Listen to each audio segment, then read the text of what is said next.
আজকের আয়োজনে। ধন্যবাদ আপনাকে, শুভেচ্ছা দর্শকদের। আপনাকেও অনেক ধন্যবাদ, আপনি সময় দিচ্ছেন। শুরু করবেও নিশ্চয়ই এখন একটা বড় আলোচনার জায়গা হচ্ছে সংসদের প্রথম অধিবেশন, ত্রয়োদশ জাতীয় সংসদের প্রথম অধিবেশন। সেখানে আহ, গুরুত্ব বা মানে একটা লাইমলাইট ছিল রাষ্ট্রপতির ভাষণ নিয়ে, সেটি নিয়ে অনেক আলোচনা সমালোচনা তর্ক বিতর্ক ছিল। সেখানে আপনার জন্য যে প্রশ্নটি যে তিনি নানান আওয়ামী লীগ সরকারের নানা সমালোচনা করেছেন এবং শেখ হাসিনা এবং তার ১.৫ দশকের শাসন আমলকে ফ্যাসিস্ট বা ফ্যাসিবাদী আমল বলেছেন। এটি কি আসলে আওয়ামী লীগের জন্য একটা চপটাঘাত কিনা?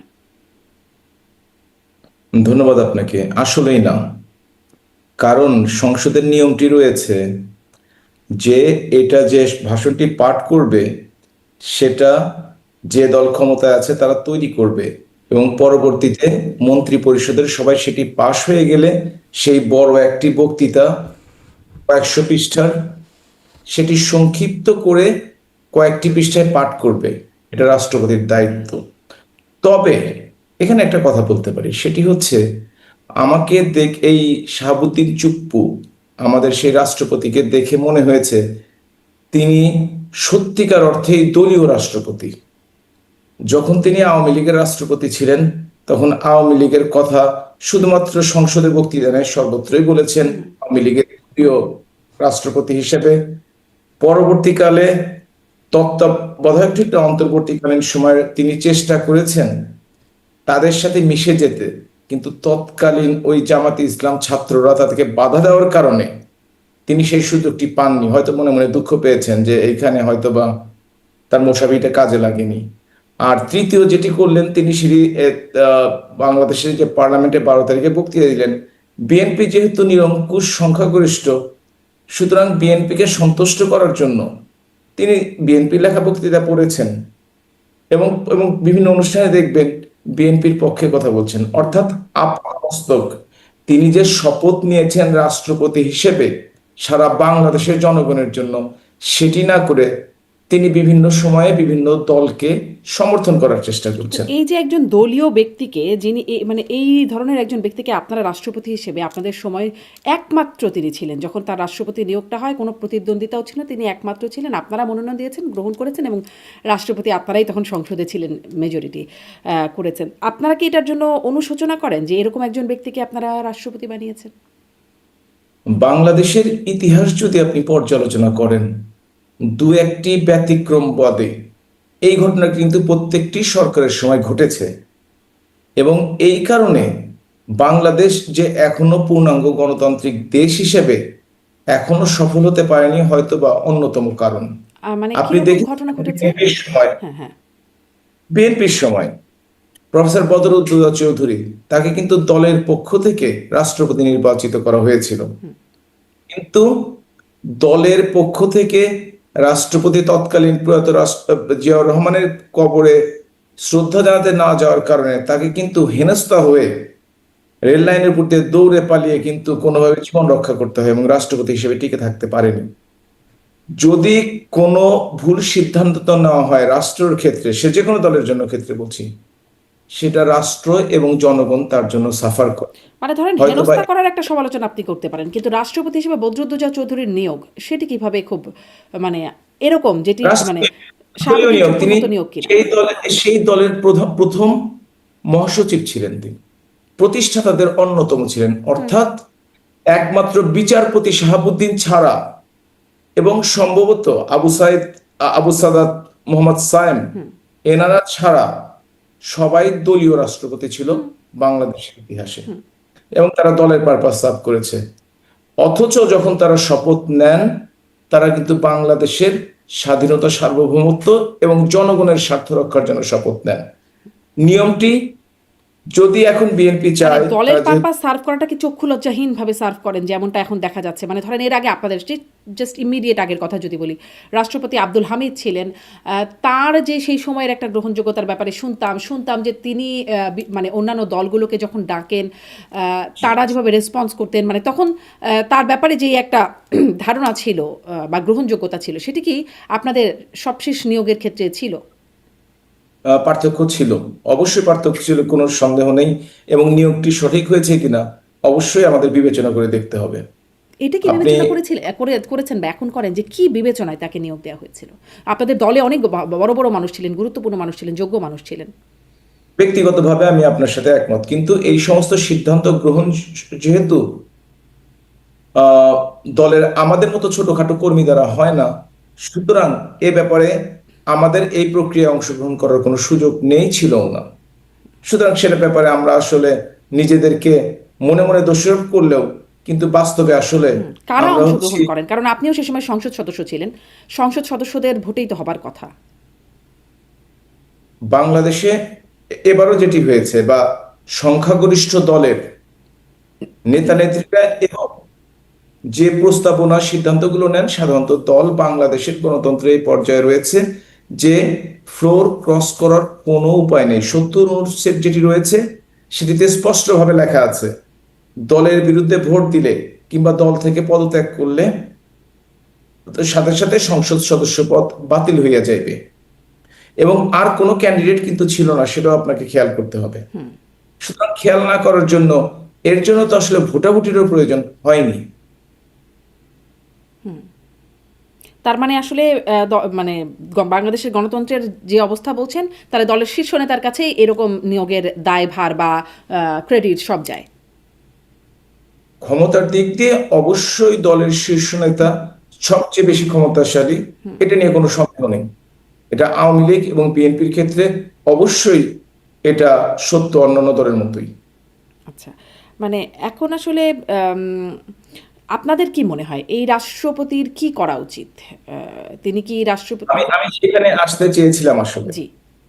আপনি যদি সাচ্চা দলীয় একজন রাষ্ট্রপতি হন, আপনার যদি কৃতজ্ঞতা বোধ থাকে, কোনো একটি দল আপনাকে দেশের জন্য রাষ্ট্রপতি হিসেবে মনোনয়ন দিয়ে আপনাকে সম্মানিত করেছে, আপনার উচিত ছিল যে আপনি যে কথাগুলো ইতিপূর্বে বলেছেন, বঙ্গবন্ধু শেখ মুজিবুর রহমানের কথা বলেছেন, এখন আপনি জিয়াউর রহমানকে সমপর্যায়ে নিয়ে আসার চেষ্টা করছেন বা কাছাকাছি নিয়ে আসার চেষ্টা করছেন। যদি তার মেরুদণ্ডটি সোজা থাকতো ব্যক্তি হিসেবে, তাহলে অবশ্যই তিনি বিএনপির সাথে কথা বলে বিএনপি থেকে তাদের কথা অনুসারে তিনি পদত্যাগ করতে পারতেন, এখনো তিনি পারেন। এবং সেটি তার করার জন্য, সম্মানজনক অবস্থায় থাকার জন্য, না হলে সারা দেশের মুক্তিকামী মানুষের জন্য, সারা দেশের স্বাধীনতার পক্ষের মানুষের জন্য এই শাহাবুদ্দিন চুপ্পু একজন ঘৃণিত ব্যক্তি হিসাবে উপস্থাপিত হয়েছেন এবং ভবিষ্যতে উপস্থাপিত হবেন, কোনো সন্দেহ নেই। কিন্তু এবং আপনারা নিশ্চয়ই তাকে তো ধরেন তার যে সম্প্রতি যে সাক্ষাৎকারটা এসেছে, সেখানে তিনি বলেছেন যে তিনি অন্তর্বর্তী সরকারের পুরোটা সময় কিভাবে একরকম অবরুদ্ধই ছিলেন, তার মতের বাইরেও অনেক কিছু করা হয়েছে, তার নাম দিয়ে অনেক কিছু করা হয়েছে, এই বিষয়গুলো তিনি বলেছেন। মানে তিনি আসলে ধরেন আপনারা সবাই চলে গেলেন, সাবেক প্রধানমন্ত্রীও দেশ ছেড়ে চলে গেলেন, তাকে তো কেউ নিয়ে গেলেন না, বা তিনি ওই সময় কি করতেন মানে কমপ্লাই করা ছাড়া? তো আপনার কথার সাথে আমি একমত যে সবাই চলে গেছে। বাংলাদেশ আওয়ামী লীগ এত ছোট দল নয় যে বড় মাঝারি ধরনের এক নেতা আর এই বর্তমানে খুঁজলেও 2000 লোক বাংলাদেশের বাইরে পাওয়া যাবে না। কোটি কোটি কর্মী সমর্থক, কোটি কোটি নেতা, কোটি কোটি সংসদ, শত শত সংসদ সদস্য এবং জেলা পর্যায়ের উপজেলা পর্যায়ের নেতারা বাংলাদেশে আছেন, তারা পালায়নি। মাত্র কয়েকজন পালিয়েছে দেশ থেকে। সুতরাং সেভাবে বলা যাবে না যে সে গেল না। তার যে রাষ্ট্রপতির ক্ষমতা ছিল, আমি বলি না, হ্যাঁ অবশ্যই তাকে বাস্তবতা মেনে কাজ করতে হবে, কিন্তু যখন তিনি বুঝতে পারলেন আমাদের সেই ফ্যাসিস্ট ইউনূস সরকারের বিদায় হয়েছে, তখন তার উচিত ছিল পদত্যাগ করা। তিনি যখন স্বাধীনভাবে ইন্টারভিউ দিতে পারেন আর স্বাধীনভাবে মনের কথা বলতে পারবেন না, তা তো হয় না। এবং এই যে কয়দিন আগে তিনি বক্তৃতা দিয়ে স্বাধীনতার ঘোষক কিংবা বাংলাদেশ জিন্দাবাদ জয় বাংলা, একজন মানুষ কিভাবে, তার মতো মানুষ যাকে বাংলাদেশের সর্বোচ্চ সাংবিধানিক পদে আসীন করা হয়েছে, তার মতো মানুষ কিভাবে নিজের বিবেক বিবর্জিত করে কিভাবে এভাবে যায়? হয়তো তাকে স্বীকার করতে হবে সারা জীবন ছাত্রলীগ করা, যুবলীগ করা, আওয়ামী লীগ করা তার ভুল ছিল, তিনি এখন তার ভুল বুঝতে পেরেছেন। অথবা যে আদর্শকে ধারণ করে যিনি রাষ্ট্রপতি নিয়োগ হয়েছেন, সেই আদর্শকে তাকে আজীবন ধরে রাখতে হবে। নাকি আসলে যেই সিদ্ধান্ত যোগ্যতা দেখে আপনারা বা আপনাদের সময় নিয়োগ দেওয়া হলো সেই যোগ্যতার প্রমাণই তিনি রাখছেন? তিনি সেই প্রমাণ রাখছেন না তো, তিনি সেই প্রমাণ রাখছেন না। মানে আপনাদের তিনি গুণগান করেছে, আওয়ামী লীগের গুণগান করেছে, সেইখান থেকে তার নিয়োগ হয়েছে, এখন বিএনপির গুণগান করছে, মানে যোগ্যতাটা তার ঠিকই আছে গুণগান করার। না, যোগ্যতা তখনই ঠিক থাকবে তিনি যদি পদত্যাগ করেন, তাহলে যোগ্যতা ঠিক থাকবে। আপনি দেখেন জাতীয়তাবাদী দলের মহাসচিব মির্জা ফখরুল ইসলাম আলমগীর বলেছেন, আমাদের দলেও 2-3 জন লোক আছে যারা রাষ্ট্রপতি হওয়ার যোগ্য, কিন্তু রাষ্ট্রপতির মেয়াদ তো আরো আছে, সুতরাং এই নিয়ে আমরা এখন কেন আলোচনা করছি। এর অর্থটি কি সেটা আমিও বুঝি, আপনিও বোঝেন। অর্থটি হচ্ছে যে রাষ্ট্রপতিকে দিয়ে, যেহেতু আওয়ামী লীগ মনোনীত রাষ্ট্রপতি, নির্বাচিত বলতে পারেন, আওয়ামী লীগ দ্বারা নির্বাচিত রাষ্ট্রপতি, তাকে দিয়ে আওয়ামী লীগের বিরুদ্ধে যতটুকু ব্যবহার করা সম্ভব হয়, তাতে বিএনপি এবং স্বাধীনতা বিরোধী অন্যান্য শক্তি তত লাভবান হবে। হয়তো তারা টেকনিকটি নিয়েছে এবং নিজের ব্যক্তিগত স্বার্থের কথা চিন্তা করে, সুযোগ সুবিধার কথা চিন্তা করে, শপথ ভুলে যে এই শাহাবুদ্দিন চুপ্পু সেই আহ, প্রস্তাব হয়তো লুফে নিয়েছেন। দেখা যাক সামনের দিকে কি হয়, কতদিন রাষ্ট্রপতি থাকতে পারেন। তবে বাংলাদেশের ইতিহাস বলে খন্দকার মোস্তাক বেশি দিন টিকতে পারে নাই। বি চৌধুরী, বদরুদ্দোজা চৌধুরী প্রফেসর, তিনিও দলের সাথে নীতি মেলার না কারণ টিকতে পারেনি। এবং বাংলাদেশের প্রায় কোন রাষ্ট্রপতি আব্দুর রহমান আমাদের ছাড়া, 2-3 জন ছাড়া কেউ পূর্ণ সময় পার করতে পারেনি। সুতরাং আমরা অপেক্ষায় আছি যে কখন তাকে হেনস্থা হয়ে এই দলের রাষ্ট্রপতি থেকে বিদায় নিতে হয়। আমরা সেই দিনটির অপেক্ষা করছি। আপনারা সেই দিনটার অপেক্ষা আছেন, কিন্তু আমার তিনি ধারণা আপনাদের তার মতো যতটুকু শাসন আমল পাওয়া গেছে ওই সময় আমার টিকে ছিলেন, ধারণা অন্তর্বর্তীকালীন সরকারে টিকে ছিলেন, এখনো পর্যন্ত টিকেই আছেন, মানে টিকিয়ে থাকাই চরম সার্থকতা, সেটার একটা প্রমাণ মনে হয় তিনি দিচ্ছেন। জি। তেলাপোকা কিন্তু 1000 বছর ধরে টিকে আছে, ডাইনোসর কিন্তু বিদায় নিয়েছে কিছুদিন আগে। সুতরাং তেলাপোকার মতো টিকে থাকবে নাকি একজন মানুষের মতো টিকে থাকবে, সেটা শাহাবুদ্দিন চুপ্পুকেই কিন্তু সিদ্ধান্ত নিতে হবে। আচ্ছা, আপনারা তেলাপোকা না ডাইনোসর? আমাদের নিজেদের কথা বলছেন, আওয়ামী লীগের কথা বলছি। আমরা কৌশলী এবং আমরা ফিরে আসবো। আমরা নীতির সাথে কখনো নীতি বিসর্জন দিয়ে কখনো কিছু নেই। তখন আওয়ামী লীগ করতাম, এখন আওয়ামী লীগ করি, সারা জীবন আওয়ামী লীগ করবো। এবং আওয়ামী লীগের জন্য আমরা কাজ করছি, জোর গলায় বলি আওয়ামী লীগের জন্য কাজ করছি। অন্যায়ভাবে আওয়ামী লীগকে কার্যক্রম নিষিদ্ধ করা হয়েছে, অন্যায়ভাবে অর্ডিন্যান্স জারি করে একটি অনির্বাচিত অসাংবিধানিক সরকার আওয়ামী লীগের কাজকর্ম বন্ধ করেছে। জি। ইচ্ছা করলে আপনার কিছুটা শক্তি থাকলে আপনি গলা চেপে ধরতে পারেন, কিন্তু কোটি কোটি মানুষকে আপনি কখনোই থামিয়ে রাখতে পারবেন না। অপেক্ষা করেন, আওয়ামী লীগ অবশ্যই ফিরে আসবে। পৃথিবীতে কোনো শক্তি নেই, ইনশাল্লাহ আওয়ামী লীগ ফিরে আসবে। এবং বিএনপিও ঠিক আসলে ভালোভাবে এই অপেক্ষার কথাই বলতো। আমরা যখন জিজ্ঞাসা করতাম ঈদের পরে, শীতের পরে আপনাদের কখন আন্দোলন বা কখন আপনাদের আসলে সেই দিনটি আসবে, আপনারা তো বলেই যাচ্ছেন, তখন তারাও আসলে এটা বলতেন, অপেক্ষা করেন, মানুষকে বেশি দিন এভাবে চাপিয়ে রাখা যায় না। মানে আমরা কিন্তু সে কথা বলিনি। আমরা কিন্তু বলিনি যে ঈদের পরে গরুর মাংস খেয়ে রোজার পরে আমরা ফিরে আসছি। আমরা বলেছি আমরা ফিরে আসছি।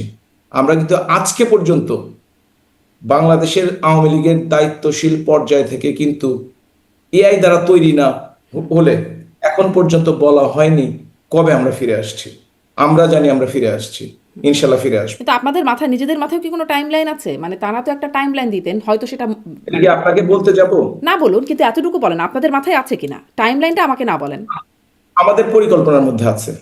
আচ্ছা, আপনাদের অবশ্যই আছে। পরিকল্পনার মধ্যে আছে। আচ্ছা, আপনাদের সেই পরিকল্পনা এবং আপনারা কাজ করছেন নিশ্চয়ই, সেটি নিয়েও একটু কথা বলতে চাইবো। তবে তার আগে সংসদ নিয়ে যেহেতু শুরু করেছি, সেটা একটু, সেই বিষয়টা একটু কথা বলি যে এই মানে গত 3বারের সংসদ নিয়ে খুব আগ্রহের জায়গাটা না থাকলেও এবারে একটা মানে আগ্রহ ছিল, সবাই মোটামুটি দেখেছে এই সংসদে, কারণ কিছু বিষয় নিয়ে আগে থেকেই জানা যাচ্ছিল যে কিছু হট্টগোল হতে পারে, কিছু আলোচনা হতে পারে, বা কে কি হয় সেটা দেখবার একটা আগ্রহ ছিল, মানুষ সংসদ দেখেছে। আপনিও নিশ্চয়ই খেয়াল করেছেন বা আপনারা খেয়াল করেছেন, আপনাদের কি মূল্যায়ন?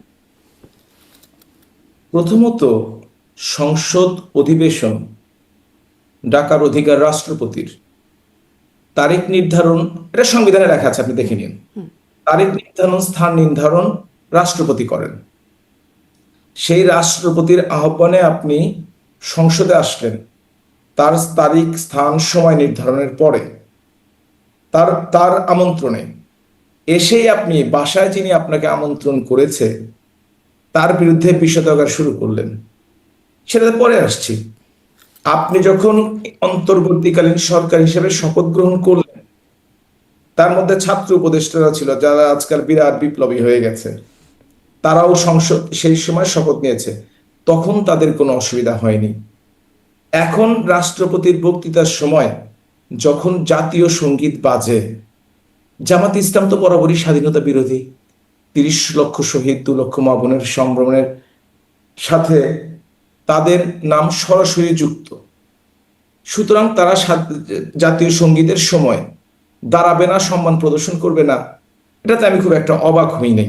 জি, ডাক্তার হাবিবে মিল্লাত, একটু আমি দেখছিলাম আব্দুল হান্নান মাসুদ, তিনিও একজন এমপি হয়েছেন, তিনি একটা স্ট্যাটাস দিচ্ছেন যে আসলে এখানে একটু ভুল বোঝাবুঝি নাকি হচ্ছে, আমিও জানি না। এই সমালোচনাটা গতকাল আমারই অনুষ্ঠানে ডাক্তার আব্দুল নূর তুষার, তিনিও এই সমালোচনাটা করছিলেন। এটা আসলেই খুব সমালোচনা হচ্ছে। জাতীয় সঙ্গীতের সময় আমরা দেখেছি মির্জা ফখরুল ইসলাম আলমগীর ইশারা করছেন, রাষ্ট্রপতির পেছন থেকে কর্মকর্তা তিনি ইশারা করছেন দাঁড়ানোর জন্য, কিন্তু তারা আসলে সময় মতো দাঁড়াচ্ছিলেন না। আসলে নাকি মাইকে শোনা যাচ্ছিল না, তারা শুনতেও পাচ্ছিলেন না যে জাতীয় সঙ্গীতটা বাজছে। যখন তারা বুঝতে পেরেছেন যে জাতীয় সঙ্গীতটা বাজছে, হাসনাত আবদুল্লাহর ইশারায় তখন তারা দাঁড়িয়েছেন। এই একটা ব্যাখ্যা তারা দিচ্ছেন। আমরা ছোটবেলায় শুনেছি কার জন্য ছলের অভাব হয় না, মানে ছলনা করতে হবে, কোনো একটা কাজকে জাস্টিফাই করতে হবে। সবাই যখন দাঁড়িয়ে গেল, আপনি বসে রইলেন কেন? কোনো নিশ্চয়ই কারণ আছে। যখন দেশের প্রধানমন্ত্রী থেকে শুরু করে মন্ত্রীবর্গ দাঁড়িয়ে যায়, এমনটা কি নিশ্চয়ই হতে কারণ পারে যে আছে। রাষ্ট্রপতি এসেছেন এজন্য তারা দাঁড়িয়ে গেছেন, আর সেই প্রতিবাদে তারা দাঁড়ান নাই? আপনি যদি খেয়াল করে দেখেন, সংসদে যাওয়ার অভিজ্ঞতা আমার আছে। জি, এই জন্যই জিজ্ঞাসা। রাষ্ট্রপতি আসেন, রাষ্ট্রপতি বসেন, জাতীয় সঙ্গীত বাজতে থাকে। আর জাতীয় সঙ্গীত আমার সোনার বাংলা, আমি তোমায় ভালোবাসি, যাদের অন্তরে নাই তাদের কানে আসলে বাজে না। যদি যদি সরকার পক্ষ সেটা শুনতে পায়, বিরোধী পক্ষ কেন শুনতে পাবে না? এবং মাসুদ আবুল এই যে আপনি এনসিপির যে কথাগুলো বললেন, এনসিপি কারা? তারা তো এক্সটেনশন। এবং তাদেরকে কেন দলে নেওয়া হয়েছে? যাতে তারা যে কথাগুলো বলতে না পারে তাদেরকে দিয়ে বলিয়ে ব্যাপারটাকে হালাল করে নেওয়ার জন্য। সুতরাং জামাত ইসলাম দাঁড়ায় নাই, আব্দুল হান্নান মাসুদ স্ট্যাটাস দেন কেন? জামাতের আমির দিতে পারতো না? সংসদের বিরোধী দলের নেতা, এখন তার দায়িত্বের মধ্যে ছিল না? সে বাইরে যে সংবাদ সম্মেলন করলো, তখন তার কথা বলা উচিত ছিল যে আমরা ক্ষমা চাই, আমরা বুঝতে পারিনি। বলার দরকার ছিল কিনা আব্দুল হান্নান মাসুদকে কেন জামাতের পক্ষে কথা বলতে হবে? সে তো হুইপও না, সে তো চিফ হুইপও না, সে তো বিরোধী দলের নেতাও না, উপনেতাও না। কোন অধিকারে সেই স্ট্যাটাস দিল? আবার আপনি সেই স্ট্যাটাস নিয়ে কথা বলছেন তাদের সাফাই গাওয়ার জন্য, বা তাদের তাদের একটা ব্যাখ্যা তারা বলছেন, তিনি না, না, একজন না, সংসদ সদস্য, সংসদে ব্যাখ্যা দিয়েছেন তাদের সাফাই প্রচার করার জন্য। কোনো দরকার ছিল না এই কথাটি বলার।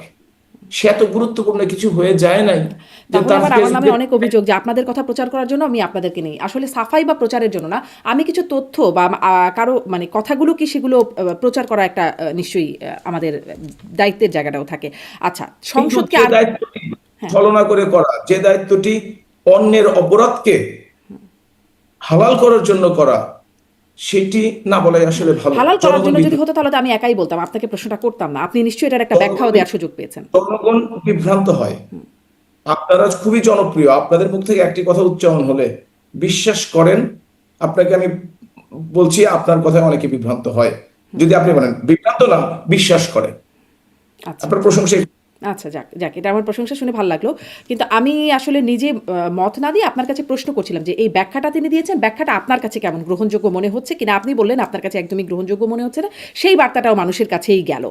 আমি মানে বলছিলাম যে সংসদ নিয়ে আপনি বলছিলেন যে কেমন, সেখানে একটা সমালোচনার জায়গা করছেন, কিন্তু সংসদের প্রধানমন্ত্রী তিনি বেশ প্রশংসা পাচ্ছেন, তার বিভিন্ন কর্মকাণ্ড, তিনি তার একটা সাধারণ জীবনযাপন দেখা যাচ্ছে, তিনি শনিবারে অফিস করছেন, মানে টুকটাক ছোট ছোট অনেকগুলো বিষয়ে বেশ আলোচনায় আসছে, বা গণমাধ্যম হয়তো বেশি করেও আলোচনায় আনছে।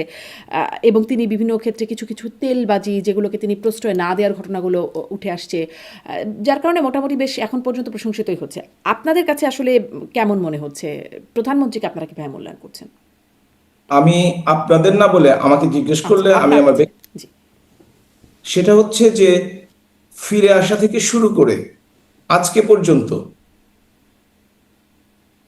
দলীয় মন্তব্য করতে পারে, সেটা অবশ্যই আমাদেরকে দুঃখ দেয় বা ব্যথা দেয়, কিন্তু কর্মকাণ্ড সম্বন্ধে খুব একটা সমালোচনার জন্ম এখনো দিতে পারেনি বলে আমি এটা এখন পর্যন্ত দেখছি। তবে বাংলাদেশের জনগণ কিন্তু চায় না যে আমি ব্যক্তিগত গাড়ি ব্যবহার করলাম না সরকারি গাড়ি ব্যবহার করলাম।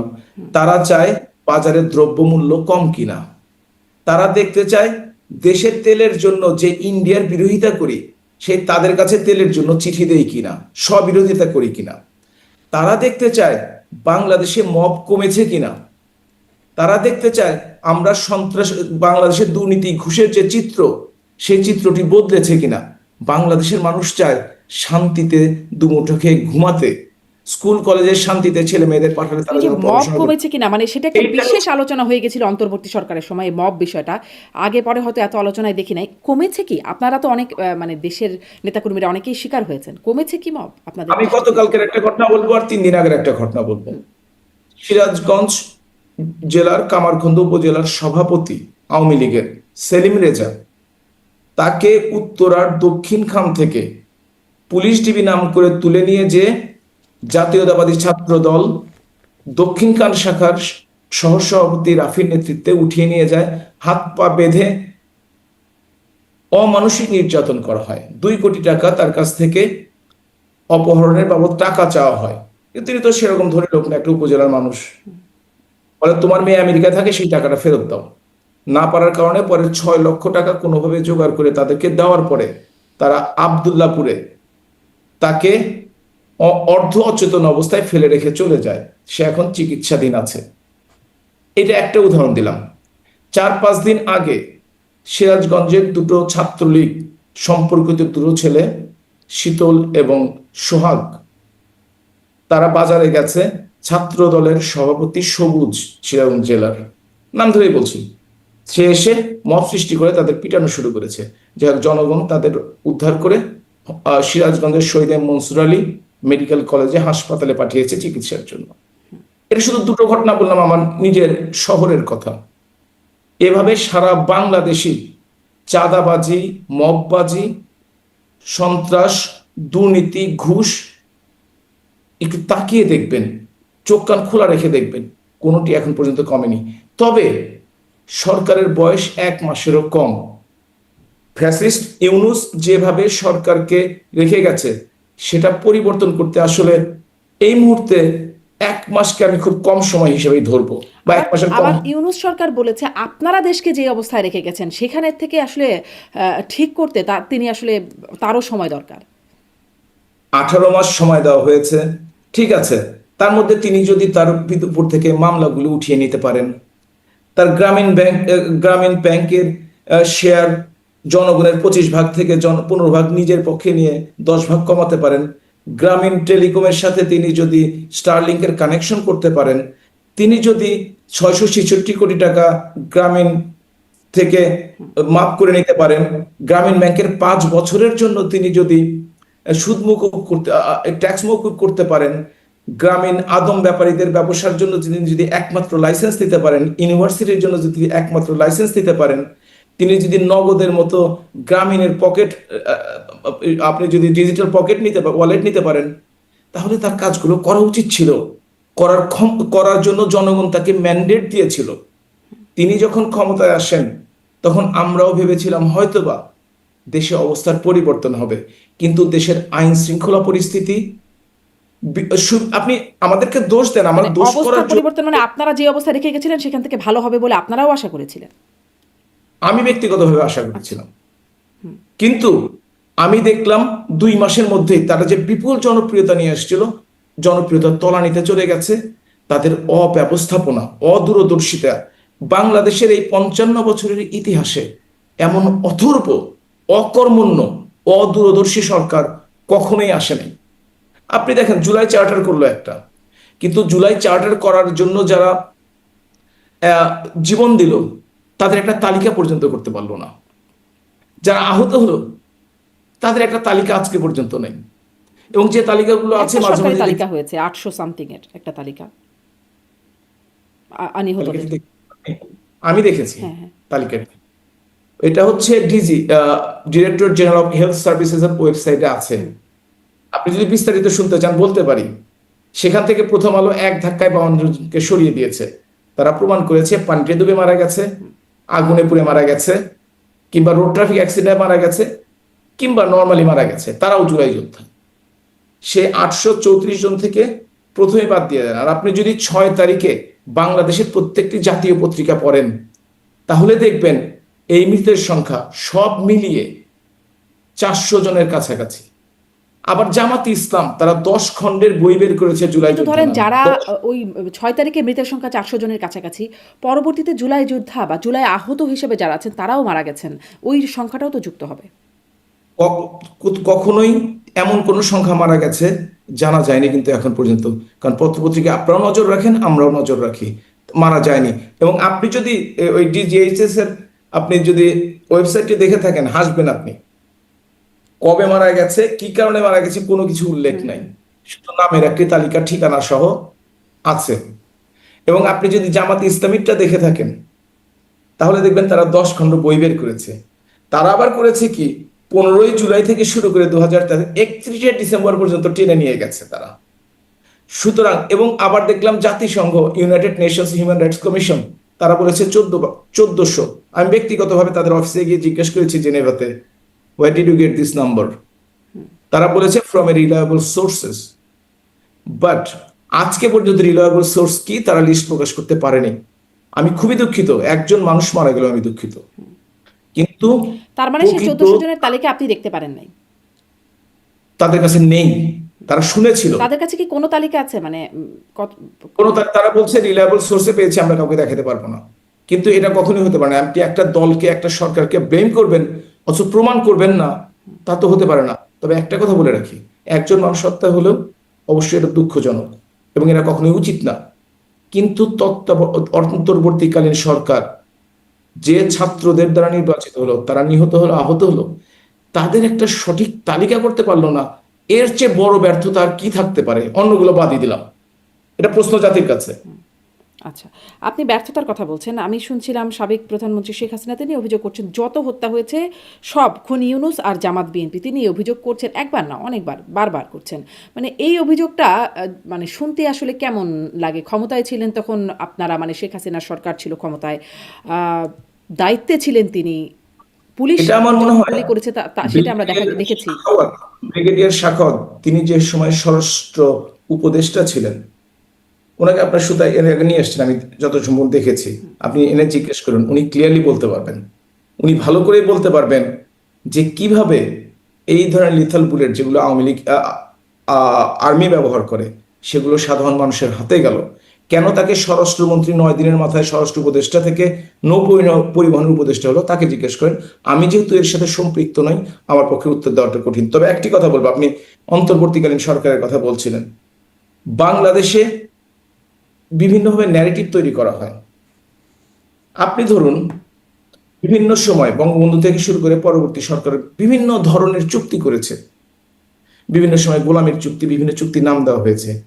কিন্তু সেই চুক্তিগুলো বলবৎ থাকা অবস্থায়ও অন্তর্বর্তীকালীন, এত জনগণের ভোটে নির্বাচিত না, তারা তো বলেছে যে তারা বিপ্লবী ভাবে তারা বলে, আমরা বলি না।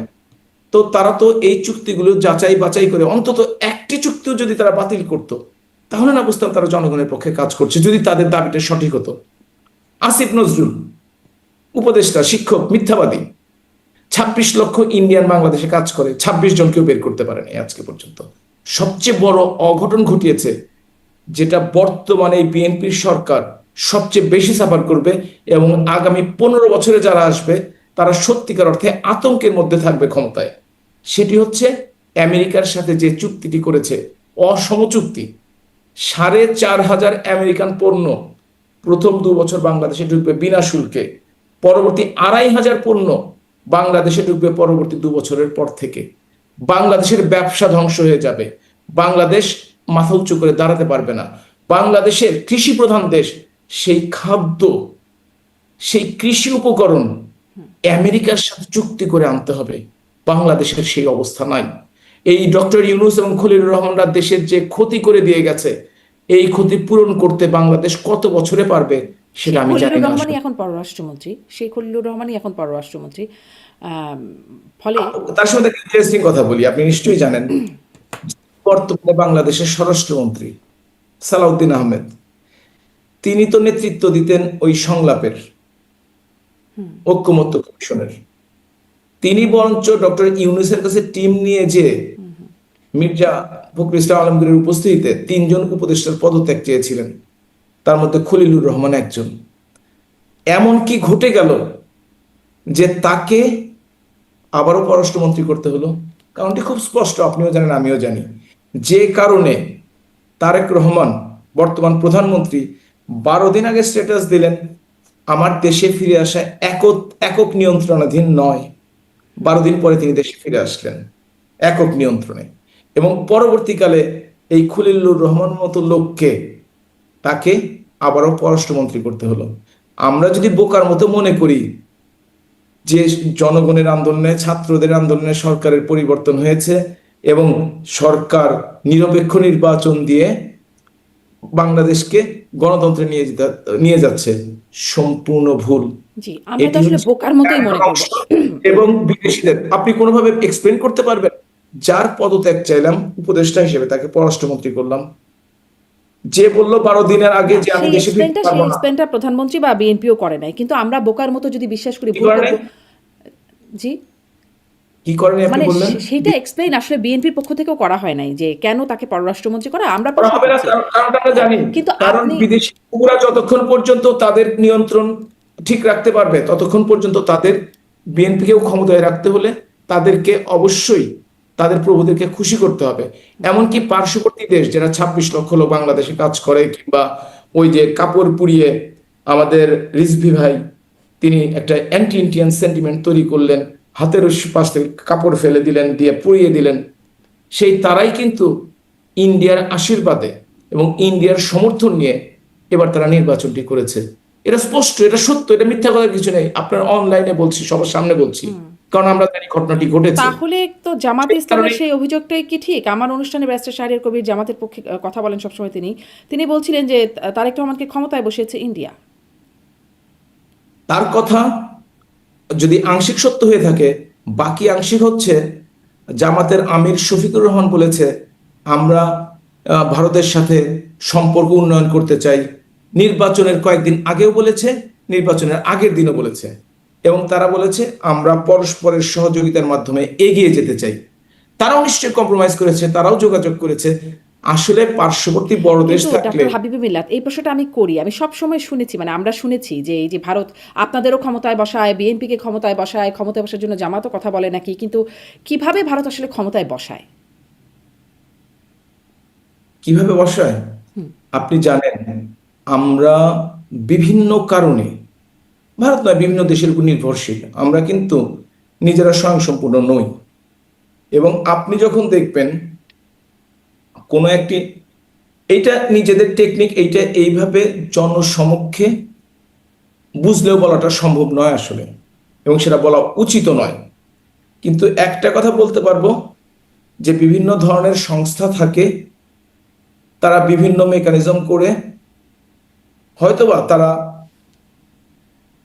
আহ, কাউকে কাউকে আহ, প্রভাবিত করে নির্বাচনের ফলাফলটা বের করে আনেন। এমনকি জামাতও কিন্তু বলেছে যে তারা 50টি না, জামাতের আমিরের সিটে যে 50টি কেন্দ্রে তারা এগিয়েছিল, পরবর্তীকালে ফল প্রকাশে দেরি হয় এবং ফল পরিবর্তন হয়ে যায়। এনসিপির আহ্বায়ক নাহিদ ইসলাম সম্বন্ধে একই কথা, বর্তমান প্রধানমন্ত্রী সম্বন্ধে জামাত একই কমপ্লেন করেছে। এবং নির্বাচন সম্বন্ধে, নির্বাচন তো আসলে সত্যি কথা অন্যবারের চেয়ে কম মানুষ মারা গেছে, অন্যবারের চেয়ে আপেক্ষিকভাবে দেখা গেছে যে নির্বাচন শান্তিপূর্ণ। কিন্তু একটি ব্যাপার দেখা গেছে যেটা স্পষ্ট সত্য, যে নির্বাচন জোর করে কাউকে, কোনো দলকে নির্বাচন বাংলাদেশ আওয়ামী লীগকে বাইরে রাখা হয়েছে, কোনো কোনো দল পরিবেশ না থাকার কোনো অংশগ্রহণ করতে পারে নাই, এটা তো সত্য কথা। এবং নির্বাচনের ফলাফল যদি আপনি দেখে থাকেন, তাহলে দেখবেন নির্বাচনে জামাতে ইসলাম সর্বোচ্চ 18টি আসন পেয়েছিল, এবার তারা এককভাবে 68টি আসন পেয়েছে, এবং সকলে মিলে তারা 78টি আসন পেয়েছে। বাংলাদেশের সংসদের 1/4 বেশি, তাদের ভোটের সংখ্যা কাস্টিং ভোটের 31 ভাগ। অর্থাৎ এই ভোটগুলো, এবং বিএনপি যে বাকি ভোটগুলো পেল, অন্য দল তো তেমন ভোট টোট পায় নাই কিছু, এই ভোটগুলো কোথা থেকে আসলো সেদিকে যদি আপনি একটু নজর দেন, তাহলেই বুঝতে পারবেন ক্ষমতায় আসার মেকানিজমটা কেমন, এবং কোথাও কোথাও 244 ভাগ ভোটও পড়েছে, সেটাও আপনি জানেন সেটা, এবং বাংলাদেশের না, ইতিহাসে এই সেটি হচ্ছে প্রথম। একটা বিজনেস স্ট্যান্ডার্ডের মনে একটা রিপোর্টের কথা বলছেন যে ওটা গণভোট সম্পর্কিত একটা আমি বিষয়। আমি আমি কথাটা শেষ করে নেই। অবশ্যই রিপোর্টের কথা বলছি এবং সেটা সত্য, সেটাও বলছি, সাথে সাথে এটাও বলছি এই নির্বাচন কমিশনই 2বার ভোটের সংখ্যা কমিয়েছে। গত সপ্তাহে 10 লক্ষেরও বেশি ভোট কমিয়েছে সংখ্যার দিক দিয়ে। এটা কি কখনো সম্ভব কোন এটি একটা নির্বাচন? সমালোচনার জায়গা, কিন্তু ওইটা একটু আমি বলি, ওই তথ্যটা আমার অনুষ্ঠানে সাবেক প্রেস সচিব, প্রধান উপদেষ্টার প্রেস সচিব, তিনি বলেছেন যে আসলে সংখ্যাটা তার সঙ্গে লিফটেড, আলোচনা না করে টাইপিং মিস্টেক ছিল, আসলে 244%। ডক্টর ইউনূসের পরে যদি কেউ ঘৃণিত ব্যক্তি হয়ে থাকে, সে হচ্ছে ওই শফিকুর রহমান, তার নামটা উচ্চারণ করতে ঘৃণা লাগে। একজন জঘন্য ব্যক্তিকে প্রেস সচিব হিসেবে নিয়োগ দিয়ে শফিকুল ডক্টর আলম। ইউনূসের জনপ্রিয়তা, শফিকুল আলম নাকি জি, ইসলাম নামও শফিকুর জানি না রহমান ঠিক হচ্ছে মতো। জামায়াতের আমির। ও সরি, না শফিকুর, তার নাম কি? শফিকুল আলম। আসলে ডাস্টবিন শফিক বলতে সবাই বলে তো, সেটাই মনে থাকে। তো যাই হোক, তো তার মতো লোককে দিয়ে ডক্টর ইউনূস এবং তার সরকারের যে জনপ্রিয়তা দ্রুত ধস নেমেছে, তারা আসলে সেটা বুঝতে পারেনি। এখন তো সে, দেখা যাক। তো সে কি বললো আসলে তার কথা আলোচনা করাটা ঠিক হবে না, কারণ সারা বাংলাদেশে আমার মনে হয় সবচেয়ে ঘৃণিত ব্যক্তি সেই এখন ডাস্টবিন শফিক। জি। তার নিয়ে আমি আলোচনা করতে আচ্ছা, আগ্রহী না। আলোচনা না করেন আপনি, কিন্তু ওই যে সংস্থা, মেকানিজম, বিষয়গুলো কিছু কিছু ভেগ ওয়ার্ডের মধ্যে চলে গেল। আমি ডিপ স্টেট এই শব্দগুলো যখন আসে আমি জিজ্ঞাসা করি, কেউই আসলে খুব স্পষ্ট করেন না যে এটা কি। মানে আমি এমনকি জামাতের কাছেও জিজ্ঞাসা করেছি ডিপ স্টেট কারা, আমি আসলে খুব স্পষ্ট হই না। এই মেকানিজম ইত্যাদি এই ধরনের শব্দই শুনতে পাই। ফলে আপনি যদি ব্যক্তিগতভাবে জিজ্ঞেস করেন, আপনাকে সব বুঝিয়ে দেব, কিন্তু সবকিছু সবার সামনে বলা সম্ভব নয়। এটা কি বলা সম্ভব? সবার সামনে বললে কি হয়? মানে বলে যদি ফেলেন তাহলে হবেটা কি? আপনাকে যে অবশ্য কি হবে সেটা বড় ব্যাপার না, সবকিছু প্রকাশ্যে বলতে হয় না। যেমন বাংলাদেশের সামরিক বাহিনীর যে বাজেটটি আছে, তার কিন্তু অডিট হয়, এবং সেটি কিন্তু পার্লামেন্ট থেকে পাশ হয়ে কোথায় গেল, কিভাবে খরচ হলো, কেউ খোঁজ রাখতে পারে না। আপনি যদি বলেন কেন অডিট হয় না, নিয়মের মধ্যে পড়ে, শালীনতার মধ্যে পড়ে, সেই শালীনতাই আমি রাখছি এখানে। আচ্ছা, কিন্তু যদি সেটা নিয়ে প্রশ্ন ওঠে, যেমন ধরেন আমাদের নির্বাচনে ইন্ডিয়া ক্ষমতায় বসেছে, খুবই গুরুতর অভিযোগ, তখন তো প্রশ্ন উঠবেই। ধরেন যদি এখন আপনি বলেন যে ক্যান্টনমেন্টের সেই বাজেটের খুবই মিসইউজ হচ্ছে, অনেক দুর্নীতি হচ্ছে, তখন তো প্রশ্ন উঠবেই কেন অডিট হয় না। মানে যদি খারাপ কিছু আজকে হয় তখনই না প্রশ্ন উঠবে, না, খারাপ কিছু হলে তখন তো আর প্রশ্ন হবে। শালীনতার খারাপ মধ্যে পড়বে না। জি। খারাপ হয় কিনা সেটা আপনি জানবো কিভাবে, যেটা খোঁজই জানি না। আজকে বলতে কেউ প্রশ্ন উঠায়নি তো, বাংলাদেশ 55 বছর বয়স হয়ে গেল, যে এই বাজেটটি কোথায় কিভাবে খরচ হচ্ছে, কেউ তো প্রশ্ন উঠায়নি।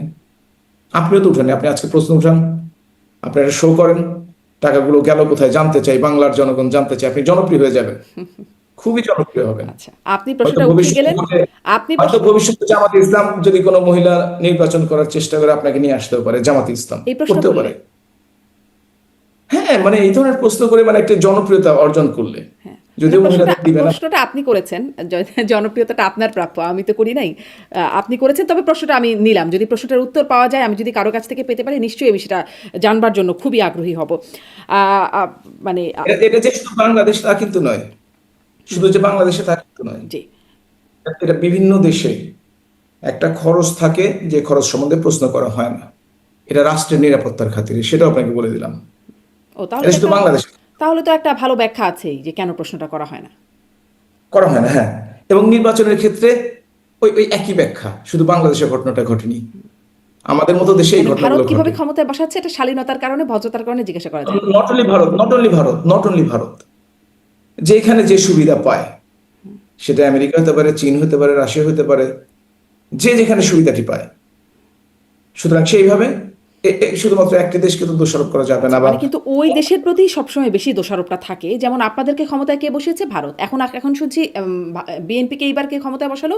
জামাতও বলছে ভারত, আপনারাও বলছেন যে ভারতই নাকি তাদের আশীর্বাদে আসলে যা ক্ষমতায়। রটে তা কিছুটা বটে। আচ্ছা, যা রটে তার কিছুটা বটে।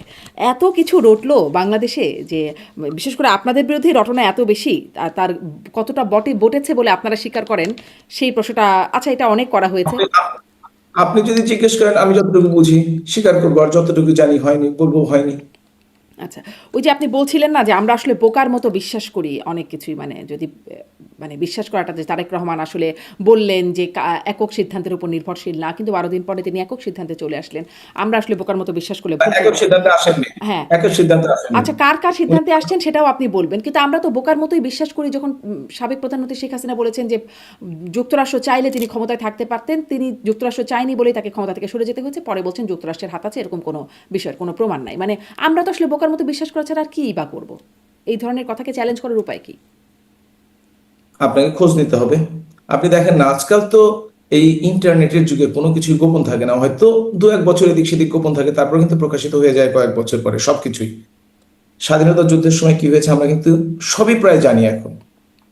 তেমনি ভাবে এই পরিবর্তনটি কিভাবে হলো, কিসের জন্য এই কথাগুলো বলতে হলো, সেগুলো অবশ্যই আমরা জানতে পারবো। এবং যদি আমরা বেঁচে থাকি, তাহলে অবশ্যই আমাদের জীবনকালে জানতে পারবো। এর মধ্যে যে কোনো একটা কথা নিশ্চয়ই সত্য, দুটো কথা নিশ্চয়ই সত্য হতে পারে না। বাস্তবতা খুবই কঠিন, এটা মনে রাখতে হবে। আচ্ছা, মানে কঠিন বাস্তবতায় অসত্যটাও অনেক সময় অ্যাকসেপ্টেবল নাকি?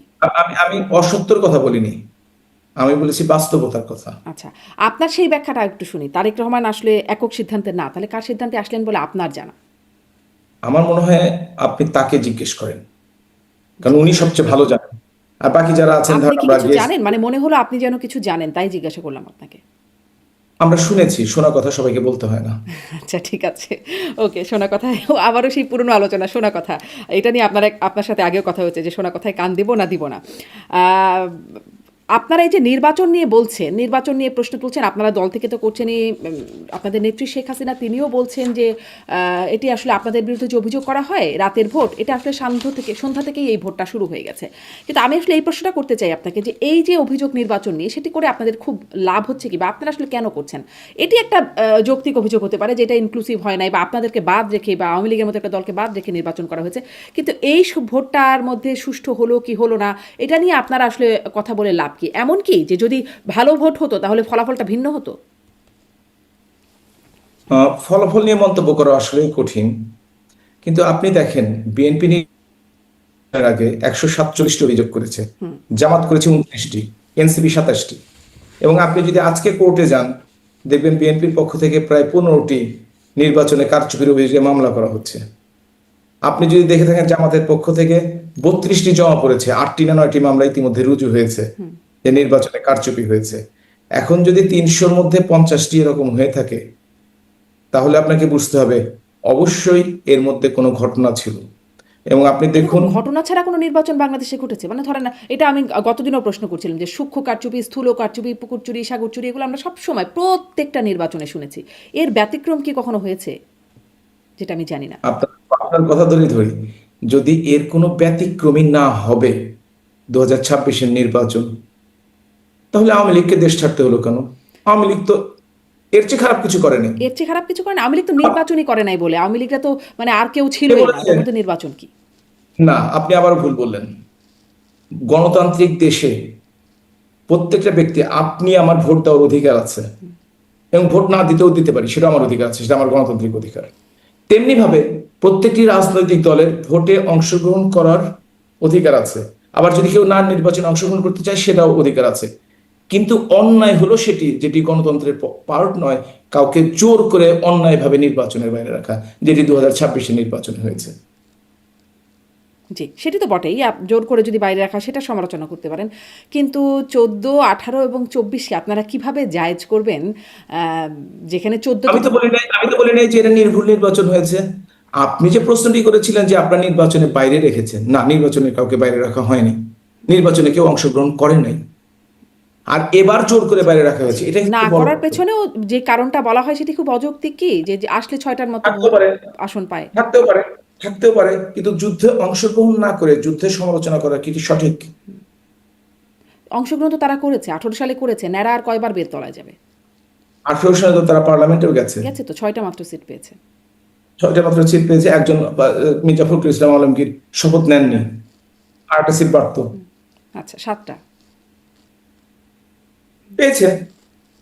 তারা তো 6টা সিট নিয়ে অনেক অনেক অনেক দূরে এগিয়ে গিয়েছিল। বিশেষ করে রুমিন ফারহানা তো সংসদকে বেশ কাঁপিয়ে রাখছে। তারা এগিয়ে গিয়েছিল সেটা তো প্রশ্ন প্রশ্ন হচ্ছে মানে এই কটা মাত্র সিট কেন অর্থাৎ পান? অর্থাৎ অর্থাৎ আমি আপনার শুনেছি বক্তব্য আপনাদের হচ্ছে সাথে যে বিভিন্ন সময় অর্থাৎ আলোচনায় বা ভারতীয় সাংবাদিকদের সাথে আলোচনায় তিনি বলেছেন, যেমন ভারতের প্রেস ক্লাবের সভাপতি গৌতম লাহিড়ী তিনি বলেছেন তিনি নাকি শেখ হাসিনার সাথে। আমি তার সম্বন্ধে কোনো আলোচনা করতে চাই না, আমি তার সম্বন্ধে কোনো আলোচনা করতে চাই না। তিনি এই প্রেস ক্লাবের সভাপতি হতে পারেন, কিন্তু তিনি নিজের মন গড়া তথ্য দিয়ে জনগণকে বিভ্রান্ত করেন। এর প্রমাণ আমরা গত 3, 4, 5 মাস ধরে পাচ্ছি। সুতরাং তিনিও কারো এজেন্ট হিসেবে কাজ করছেন কিনা সেটা আমাদের বিবেচনা করে দিতে হবে। আচ্ছা, তাহলে আসলে আপনি দেখেছেন না, আমি একটা উদাহরণ দিই। জানুয়ারিতে 6 তারিখ সম্ভবত মাননীয় প্রধানমন্ত্রীর সাংবাদিক সম্মেলন হবে, এমন কোনো কথা বাংলাদেশ আওয়ামী লীগ কিংবা দলের পক্ষ থেকে বলা হয়নি। উনি বলে দিলেন জননেত্রী শেখ হাসিনা নিজে উপস্থিত হয়ে সাংবাদিক সম্মেলন করবেন। এই ধরনের কোনো ঘটনা ঘটেনি। যিনি অর্গানাইজ করছিলেন তার সাথে আমার কথা হয়েছে, যেহেতু আমি একজন পার্টিসিপেন্ট ছিলাম, আমিও সাংবাদিক সম্মেলনে অংশগ্রহণ করেছি। তাকে বলা হয়েছিল যে তিনি ভিডিও বার্তা দিবেন। এই ভিডিও বার্তাকে ওই যে চিলে কান নিয়ে গেছে বা এই কাকের বাচ্চা হয়েছে কুকিরের বাচ্চা হয়েছে গল্পটি আছে না, উনি সেই গল্পটিকে লম্বা করতে করতে জননেত্রী শেখ হাসিনাকে প্রেস ক্লাবে নিয়ে আসছেন এবং এটা বিভ্রান্তির সৃষ্টি করেছেন। এটা করা তার ঠিক হয়। আচ্ছা, কিন্তু তিনি নিজে ভিডিও বার্তাটাও কেন দিলেন না? ভিউ বাড়ানোর জন্য, অনেকে বলে না ভিউ ব্যবসায়ী আমরা, ভিউ বাড়ানোর জন্য বিতর্কিত কথাবার্তা বলে নিজের ইনকাম বাড়ানোর চেষ্টা অনেক। আমি যে ওনার কথা বলছি সেটা না, কিন্তু অনেকেই চেষ্টা করেন। তা আমার মাঝে মাঝে মনে হয় যে অনেকেই চেষ্টা করে যাচ্ছেন এইটা। আচ্ছা, সুতরাং এই কিন্তু কিন্তু ওই তাহলে প্রশ্নটা, তিনি যে নিজে ভিডিও বার্তা দেবেন, ভিডিও বার্তা কেন দিলেন না? মানে তিনি কোথাও প্রকাশ্যে বা তার চেহারাটা কেউ দেখছে না কেন? ভিডিও বার্তা তো তিনি ভিডিও মানে সরি ভিডিও আমার উচ্চারণ করতে ভুল হয়ে গেছে, অডিও বার্তার কথা বলা হয়েছে, ভিডিও বলা হয়, আমি ভুল করেছি। ভিডিও শব্দ চলে এসেছে আসলে।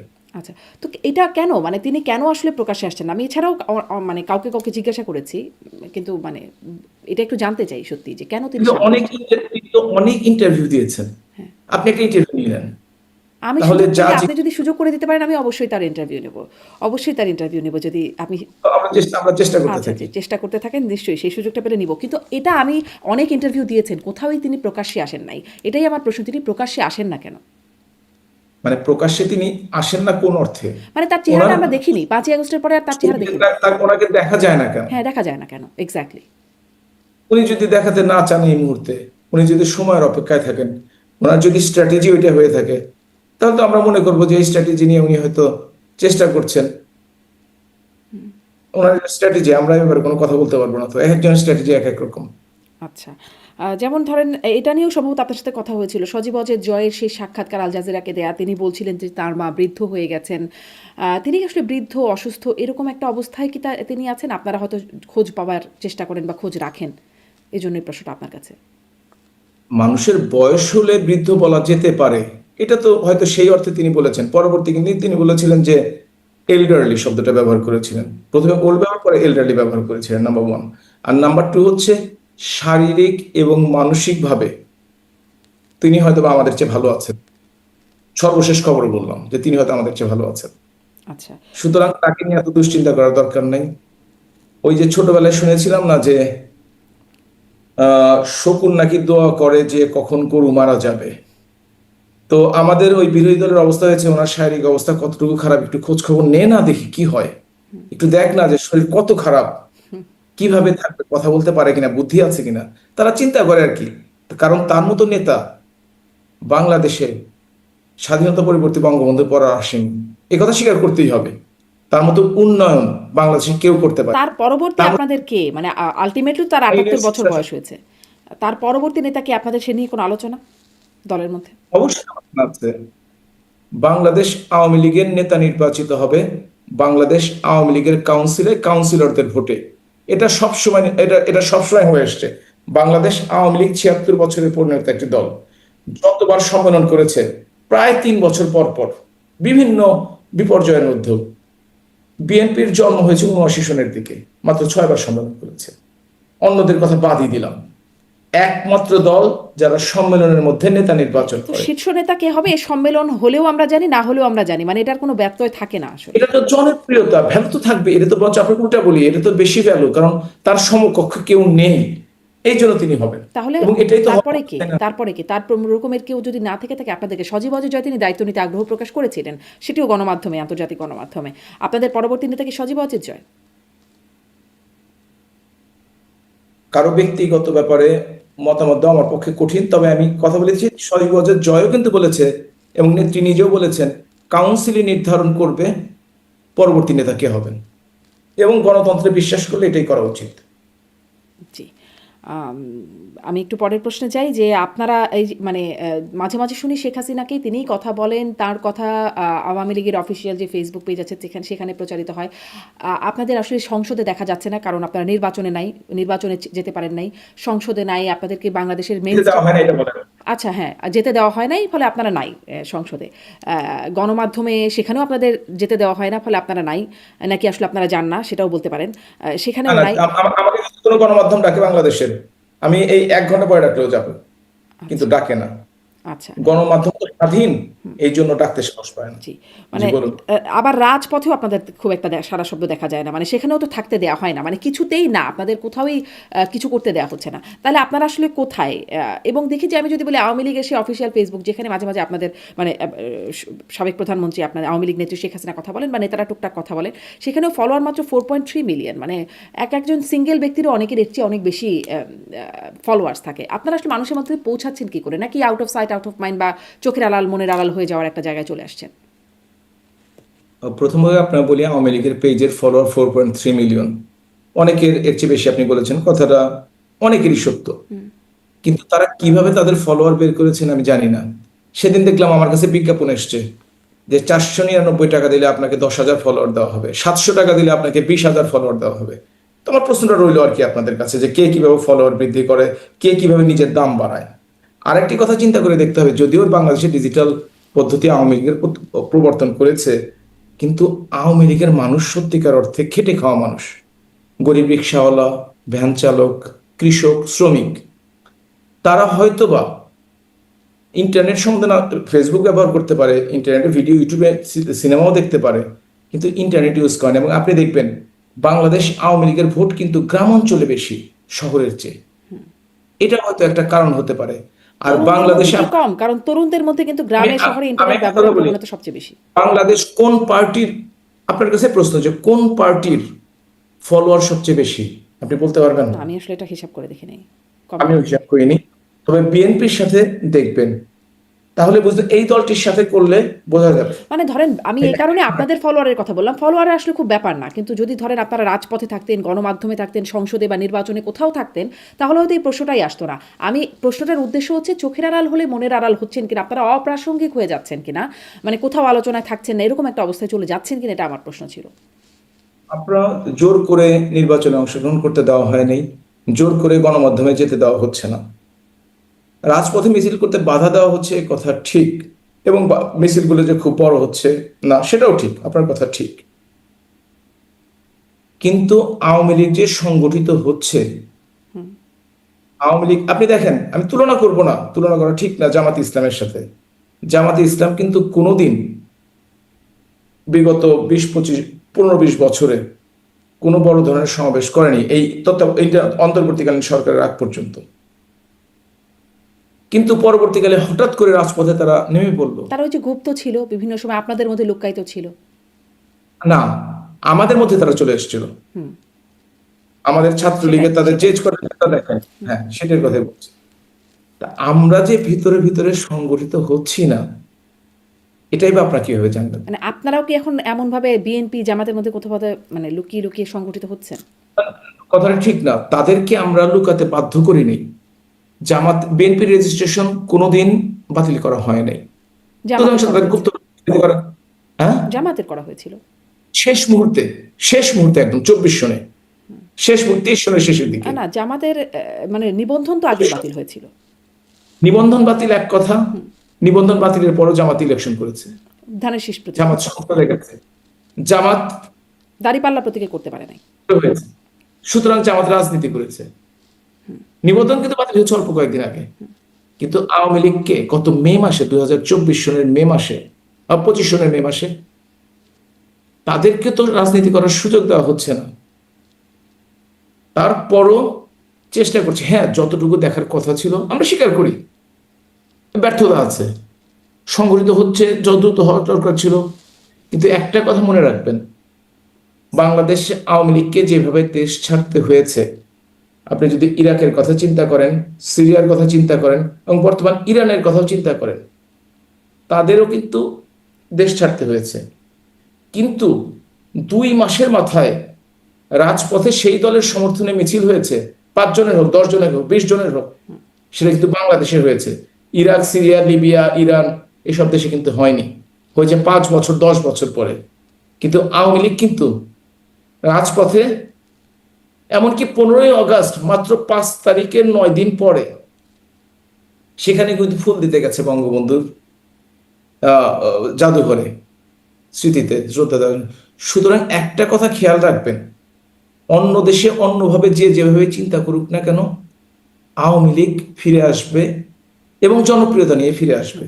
তার মধ্যে একটা উদ্যোগের কথা আমি শুনছিলাম, সাবেক প্রধানমন্ত্রী তার একটা ভয়েস ক্লিপ এরকম, সেখানে আমি শুনছিলাম যে এরপর থেকে যত নির্বাচন হবে, সেটি আইনজীবীদের নির্বাচন হোক বা ইউনিয়ন পরিষদের নির্বাচন হোক, সব নির্বাচনে আওয়ামী লীগের নেতাকর্মীরা অংশগ্রহণ করবে এবং দরকার হলে কোনো সামাজিক সংগঠনের নামে হলেও এই অংশগ্রহণটা করবে। মানে তাই যদি হয় তাহলে জাতীয় নির্বাচনে এভাবে করে কেন অংশগ্রহণ করলো না আওয়ামী লীগ?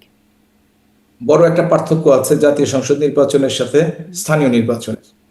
স্থানীয় সরকারের নির্বাচন এখন থেকে প্রতীকবিহীন হবে, কিন্তু জাতীয় সংসদ নির্বাচন প্রতীক দিয়ে হয়, দলীয় প্রতীকে।